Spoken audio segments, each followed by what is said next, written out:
Hey folks, it's instrument time. Today we'll have a little chat about accessories, and that most ubiquitous of accessories for the guitarist, which is the humble or not so humble capo, this time on instrument time. So start with what's probably the most popular capo, certainly in the US, which is the Kaiser, right? So this is a trigger style capo. You put it on your guitar like so, above the top.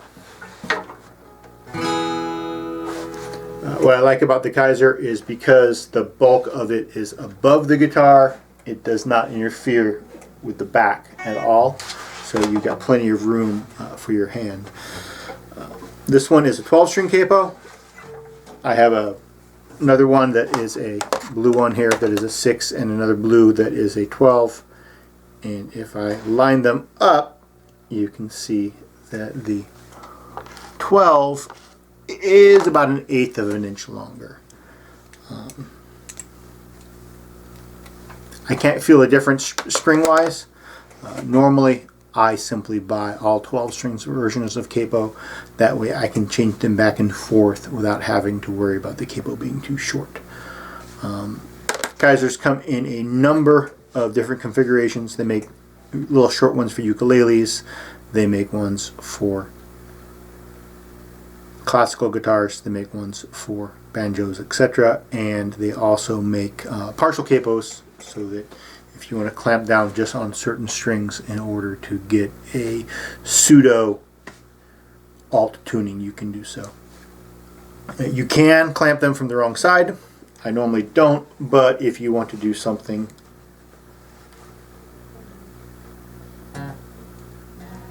like so, where you're clamping from the wrong side, this gives you a pseudo drop E tuning. I've used that before, it's kind of cool.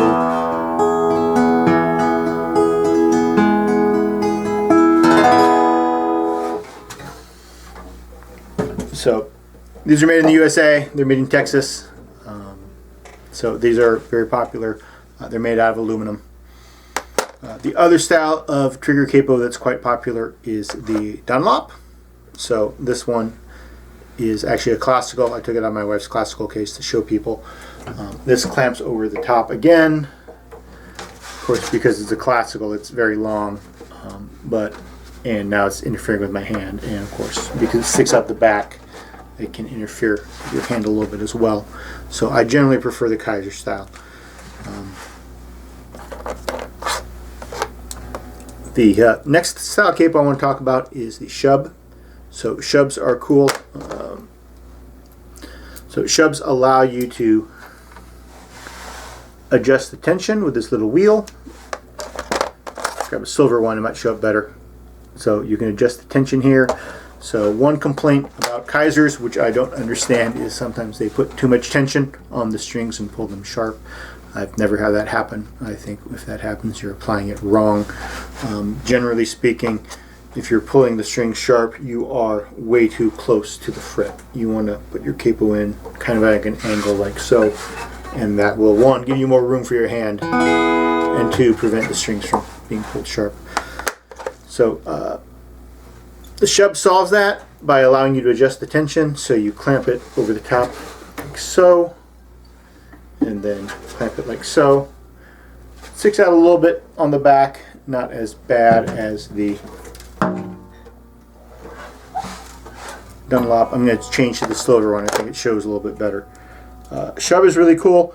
I bought a 12-string capo from them, and they custom bent the radius for me in order to fit my rain saw over there. So if you ask nice, Shub will help you out that way as well.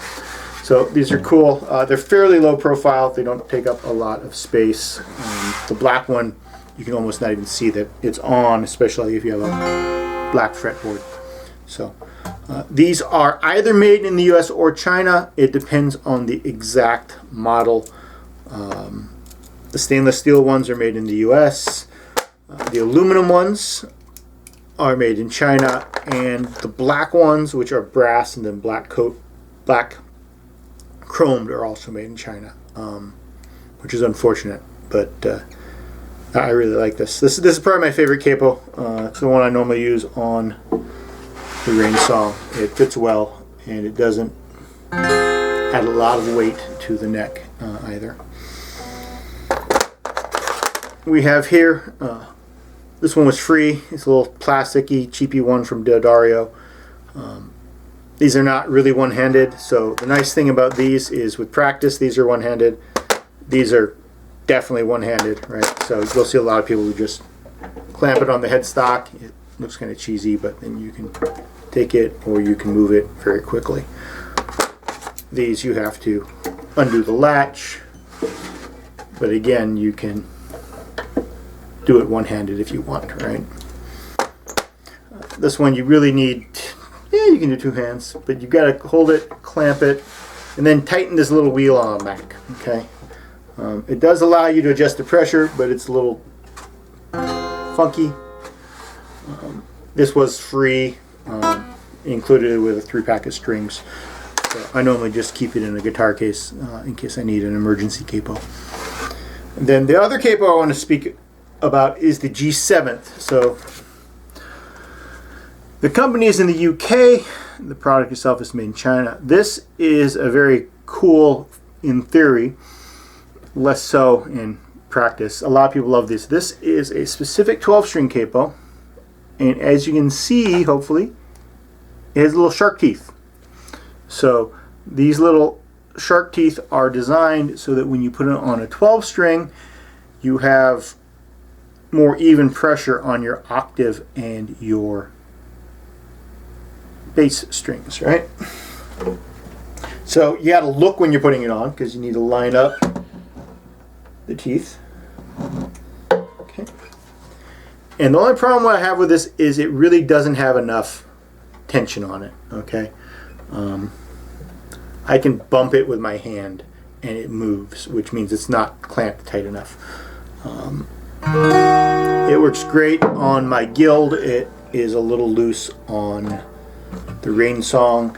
It is a little loose above the 3rd fret on the Taylor.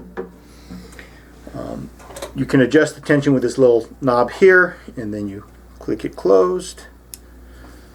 But again, I have this thing clamped all the way as tight as it'll go, and it's still a little loose on the Rain Song and a little loose on the Taylor above the 3rd fret. So if you want a capo 2, I often capo 2 to move something from A minor to B minor to fit my vocal range, and this is just a little bit loose. So you can put a little piece of leather under here to give it more tension if you need. I ordered this one right when they came out. Ordered it directly from the UK, and then it shipped from China, which was perturbing to say the least. Kind of annoying. But that's your capos. So Kaiser. Well, it's the Dunlop, the Shub, the Dario, and the G7th. So I know a lot of people like these because they're adjustable, and they do make a 6-string version as well.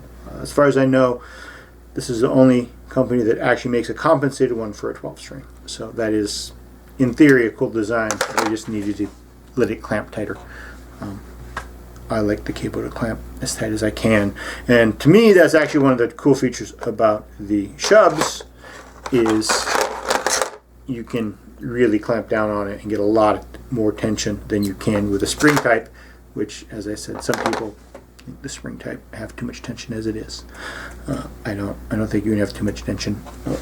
Sometimes on the 12-string I'll put 2 capos on.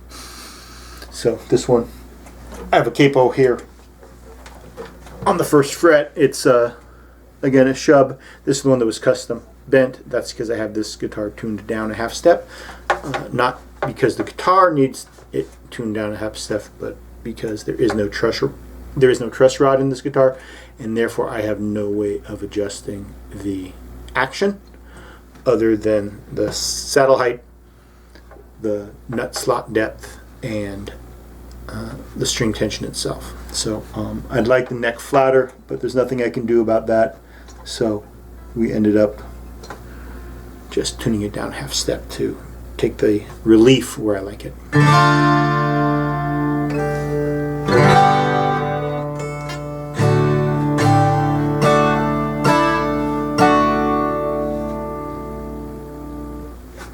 So that capo pretty much lives there. And again, the nice folks at Shub custom bent that to a 20-inch radius for me. The regular ones will work on a 20-inch radius, like the Rain Song or your standard Martins. They'll work down to 12 inches without too much problem. I've got a couple like that, and they work fine on the ukulele as well. So anyway, that's Capo-palooza, and that's all I have for today. So thanks for tuning in, thanks for listening, and we'll see you next time on Instrument Time.